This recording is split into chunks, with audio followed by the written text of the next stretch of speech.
Hello, welcome my dear student to today's daily news analysis.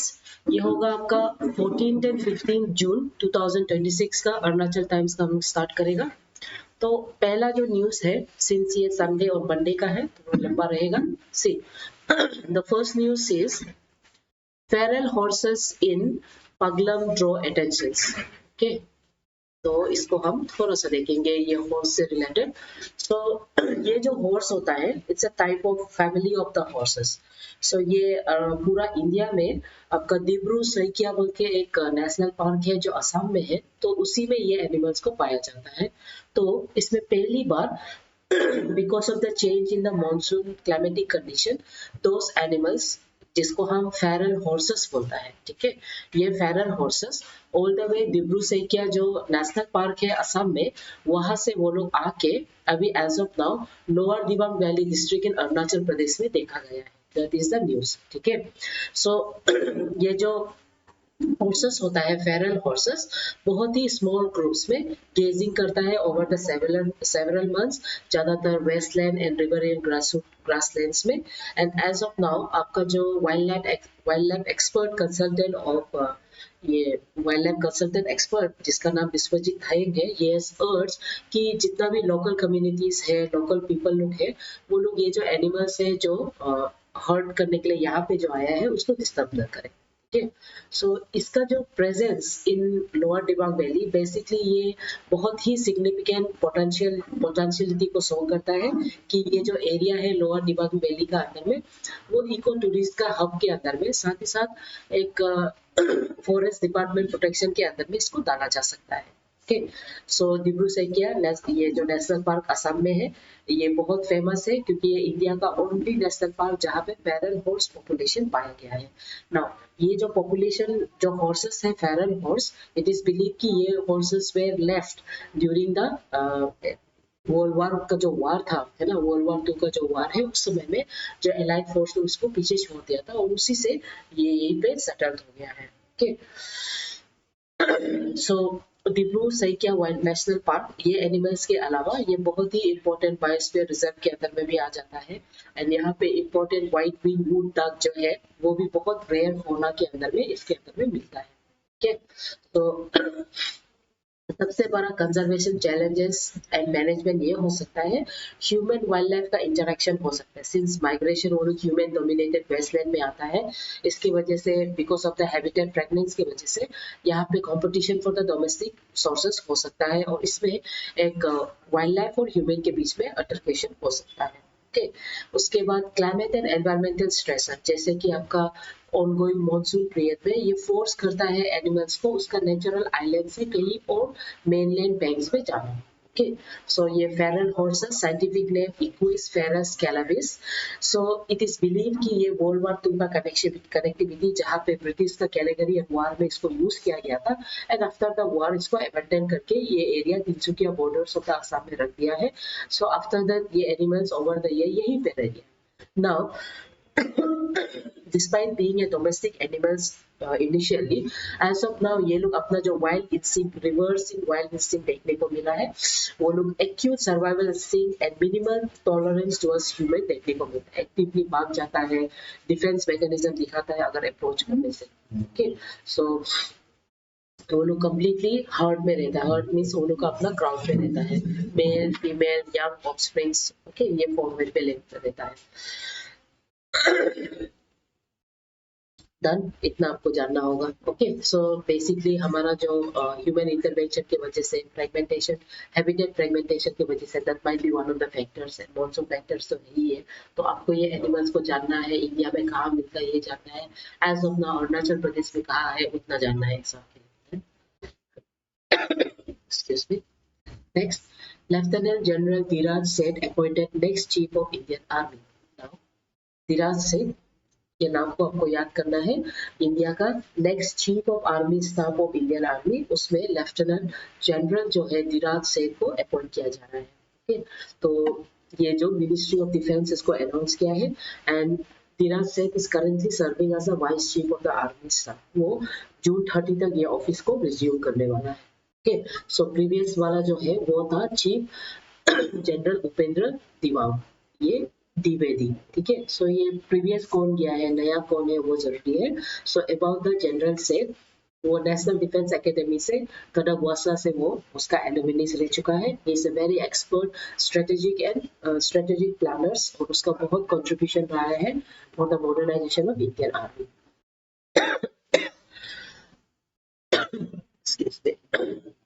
उसके बाद appointment authority को हम थोड़ा सा देखेंगे। समटाइम्स एग्जाम्स में कौन सा पोजीशन के लिए कौन अपॉइंट करता है ये भी पूछा जा सकता है। तो चीफ ऑफ आर्मी जो स्टाफ होता है उसको हमेशा appointment committee of the cabinet जो headed by prime minister based on the recommendation of ministry of defence के अंदर में इसको किया जाता है और इसमें सीनियोरिटी बेस पे ये अपॉइंटमेंट किया जाता है। As of now our Dhiraj sir, colonel दिलर सर वो बनेगा, ठीक है। जो ये जो रैंक होता है ये 4 star rank of the general को स्टेटस में रखता है और they are also responsible for command control and administration of the army, ठीक है। Next, BRICS country issue indoor declaration announces initiative to promote agriculture cooperation. So Indore declaration ये BRICS nation का meeting 5 days agriculture का meeting ये हमारा इंदौर में हो रहा है एंड इसमें union agriculture minister Shivraj Singh Chouhan इसको अटेंड कर रहा है। तो इसमें 4 इंस्टीट्यूशनल पिलर के बारे में वो लोग लॉन्च किया है। पहला है ग्लोबल फार्म और फार्मर्स राइट यानी कि फार्मर का राइट को मायने रखेगा। दूसरा ब्रिक्स एग्रीकल्चर अलाइनमेंट यानी कि टुवर्ड्स एआई टेक्निक को यूज करेंगे, रिसोर्सेस टेक्नोलॉजिकल एक्सपर्ट्स को यूज करने वाला है and excellency for agro economic and regressive agriculture ये इसका नेटवर्क ऑफ सेंटर्स बोलने का ये उसका दूसरा प्रोविजन है। एंड उसके बाद BRICS network on digital completely digital जिसमें आईआईटी दिल्ली जो होगा वो इसमें पार्ट रहेगा, मैनेजिंग पार्ट इनिशियली यहाँ से स्टार्ट करेगा, ठीक है। तो about BRICS 42% of the world जितना भी फूड ग्रेन है वो ब्रिक्स नेशन से आता है और ब्रिक्स नेशन में एक्सपांडेड के साथ Brazil, Russia, India, China, South Africa and उसके बाद other groups like Egypt, Ethiopia, Iran, Saudi Arabia, UAE and Indonesia they have all become the significant members जो major global trade and oil pack economies को show करता है in single platform. उसके बाद यहाँ पे इंस्टीट्यूशनलाइजेशन बना रहा है लैब टू लैब जहाँ में एग्रीकल्चर को टेक्नोलॉजी के साथ इंडल्ज करेगा ताकि क्लाइमेट मिटिगेशन करने में मदद करेगा, ठीक है। सो ये एक बहुत इंपॉर्टेंट एग्रो इकोलॉजी के साथ जहाँ में आपका इंडियन एग्रीकल्चर रिसर्च इंस्टीट्यूट वो इसको हाईलाइट करते हुए जितना भी मॉनसूनिक जो सीजन्स होता है एल नीनो फिनोमिनास होता है उसको किस तरह से एग्रीकल्चर में यूज कर सकता है वो देखने को मिलेगा, ठीक है, आगे जाके। सो ब्रिक्स नेशन उसको याद कर लो एंड ये तो पूछा नहीं है लेकिन ब्रिक्स भी एक इम्पोर्टेंट प्रीलिम्स लेवल क्वेश्चन होता है। तो ब्रिक्स में सबसे पहले ये नाम को कौन दिया है, जिम ओनिल है ना, मतलब pointed by government such as economic gym O'Neill German economist वो उन्होंने ये नाम दिया है एंड सितंबर 2006 में इसका फर्स्ट मीटिंग प्लेस किया गया था, ठीक है। और 2009 में इसका पहला मीटिंग योगेट्रन रशिया में रख के इसको ऑफिशियली ब्रिक बोल के स्टार्ट किया है, ठीक है। तो इसमें पूरा क्रोनोलॉजी है कौन सा डेट में कौन कौन सा नेशन आया है, आप इसको गो थ्रू करिए फॉर एग्जाम के लिए। प्रीलिम्स में ज्यादातर आपको वो पूछता है, ठीक है। तो सबसे लेटेस्ट कौन ज्वाइन किया वो भी जरूरी है। एज ऑफ नाउ चेयरमैनशिप किसके साथ में है, इंडिया 4th टाइम चेयरमैनशिप ले रहा है प्रेसिडेंसी, तो ये सब पूछा जा सकता है ना। तो ये बहुत जरूरी है पॉइंट से आप इसको गो थ्रू करिए। Next Arunachal Sikkim Arunachal Sikkim Assembly Constitution signs Memorandum of Understanding for Collaboration। तो ये न्यूज़पेपर में अरुणाचल प्रदेश और सिक्किम दोनों आपका जो एग्रो टूरिज्म फेस्टिवल 2026 में टेमी साउथ सिक्किम में एक मेमोरेंडम ऑफ अंडरस्टैंडिंग साइन किया है। सो ये किसके बीच में, अरुणाचल का जो डिस्ट्रिक्ट है 39 मेमो असेंबली कॉन्स्टिट्यूशन वो assembly constitution and 32nd Temi Namphing assembly constitution of Sikkim. तो ये दोनों आपको पढ़ना पड़ेगा, ठीक है, ये लोग बहुत इंपॉर्टेंट है तो ये पढ़ना पड़ेगा किसके और किसके बीच में होगा। तो ये साइनिंग जो होता है मेमोरेंडम अंडरस्टैंडिंग ये ट्री द इंटरनेशनल इवेंट में जहाँ पे एक यूनिक थीम बैनर के साथ 3 नेशन 3 डिस्ट्रिक्ट एंड 3 कॉन्स्टिट्यूशंस के साथ में ये थीम को रख के ये प्रोग्राम को स्टार्ट किया है। इसमें इंटरनेशनल पार्टिसिपेशन में around 60 border members India, Nepal, Bhutan से आया है।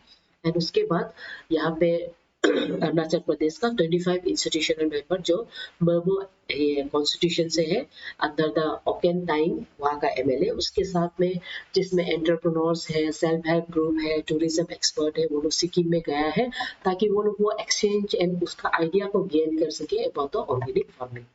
सो सच इवेंट्स बेसिकली एक फेडरलिज्म, सब स्टेट डिप्लोमेसी को शो करता है एंड गवर्नेंस लेवल को शो करता है। तो ये सब आपका जरूरी है। और एग्जाम का पर्सपेक्टिव में ये जो सेल्फ हेल्प ग्रुप होता है इसको लेके किस तरह से गवर्नमेंट बॉटम अप अप्रोच दे रहा है ये भी एग्जाम में पूछा जा सकता है। ठीक है, तो एग्रो टूरिज्म को सीखा जा रहा है सिक्किम से। ये एक ऐसा स्टेट बनेगा जो अरुणाचल प्रदेश का इकोनॉमी को डाइवर्सिफाई करे। दूसरा, सिक्किम का जो ऑर्गेनिक एग्रीकल्चर मॉडल है उसको अरुणाचल प्रदेश भी अपना 100% ऑब्टेन करने के लिए सिक्किम से उसका गाइडलाइंस सीख रहा है। उसके बाद रीजनल जियोपॉलिटिक्स के अंदर में थ्री नेशन फ्रेमवर्क्स ये बहुत बेहतरीन एस्पेक्ट्स माना जा सकता है जो सब regional corporation India, Bhutan, Nepal है ना, वो लोग के साथ करने में मदद करेगा। एंड साथ ही साथ ये एक्ट इज पॉलिसी जो ग्रासरूट लेवल में हमारा पॉलिसी है उसके साथ अलाइन करता है। Next, fearless India stun Bollywood champions fearless India stunned Olympic champions Korea twice for the historic double World Cup gold. Now exam के लिए इतना सिर्फ याद रखो, इंडिया का जो आर्चरर्स है वो लोग एज ऑफ नाउ ये आर्चरर का जो प्रोग्राम था वो वर्ल्ड कप आर्चरर का जो स्टेज का प्रोग्राम वो आपका तुर्की में रखा है। एंड इंडिया का दो प्लेयर, ओके, दो प्लेयर, पहला है 24 years old ओलंपिक आर्चरर धीरज और दूसरा है 17 year world cup Kumkum Mohan. So both of them had defeated South Korea जो पहले चैंपियंस था and now they both are known as golden doubles। ठीक है, इतना सिर्फ आपको याद करना है एग्जाम के लिए। Done? बाकी आप कंटेक्स्ट और भी मेंस के लिए जानने के लिए आप पढ़ सकता है।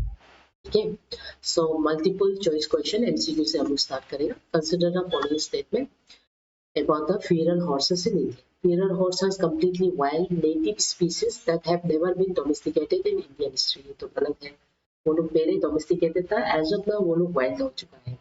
In India the only non-free roaming population of these horses is historically rooted in Dibru Saikia National Park। ये सही है। They enjoy highest level of legal protection under schedule, नहीं इतना highest level में नहीं। ठीक है, तो आपका ऑप्शन है only 2। So इसमें चीफ ऑफ आर्मी से related, the chief of army staff is appointed directly by union defence minister. And उसके बाद the chief of army staff holds A 4-star rank and reports through the institutional framework involving the chief of defence staff. तो सही है, 1 क्यों सही नहीं है, क्योंकि इसको यूनियन डिफेंस मिनिस्टर नहीं बल्कि इसका काउंसिल बैठता है जो प्राइम मिनिस्टर हेड होता है ना। उसके बाद इंदौर डिक्लेरेशन में यहाँ पे क्या होगा, रिजॉल्विंग क्रॉस बॉर्डर ये नहीं है, institutional network for agriculture corporation and farmers right among BRICS nation. Yes, lab से आपका मतलब लैंड से लैब तक, सॉरी लैब से लैंड तक है ना, वो है पॉलिसी। ऑप्शन बी सही है।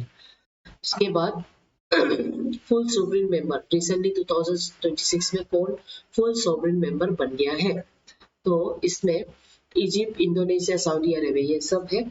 मलेशिया अभी तक मेंबर नहीं है। ठीक है, ऑप्शन बी है। 3 नेशन 3 डिस्ट्रिक्ट 3 कॉन्स्टिट्यूशन, ये तीन एज ऑफ नाउ क्या के लिए है, agro tourism, cultural exchange, sustainable rural development. ठीक है, उसके बाद मेंस में आपको geopolitic and economic significance of BRICS के बारे में पूछा जा सकता है, तो उसमें आप इंदौर डिक्लेरेशन को लिख सकता है जहाँ में 4 इंपॉर्टेंट पिलर्स को डिस्कस किया गया है। उसके बाद मेमोरेंडम ऑफ अंडरस्टैंडिंग जहाँ में 3 डिस्ट्रिक्ट 3 नेशंस एंड 3 कॉन्स्टिट्यूशन है, उसको लेके आपका जो फेडरलिज्म को लेकर क्वेश्चन पूछा जा सकता है। और क्रॉस बॉर्डर एनिमल्स जैसे कि फेरल हॉर्स को लेके इसमें भी आपको क्वेश्चन पूछ सकता है, इसमें क्या legal anomalies and environment structures किस तरह से सच एनिमल्स को इन्फेक्ट कर रहा है ये पूछ सकता है। Next, thought of the day, what is harder than rocks और softer than water, yet soft water hollows out hard rock, perseverance, ovid। So with this concept पढ़ते रहेंगे ना। Thank you my dear student.